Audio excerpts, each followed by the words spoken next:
நான் பயப்பட மாட்டேன். படு. என்ன சொல்ல போற?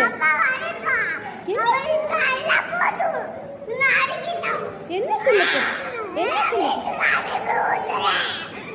3:40க்கு தான் போகணும். படு. சொல்லு, உங்க அப்பாட்ட சொல்லு. நீ சொல்லு, நானும் சொல்றேன். கொஞ்சம் கூட அடங்கலன்னு சொல்றேன்.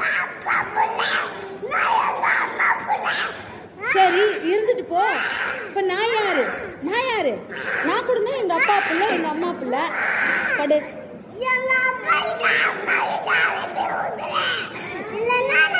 அனுப்ப முடியாது. இங்கதான் போகணும். உச்சா இங்க போகணும்.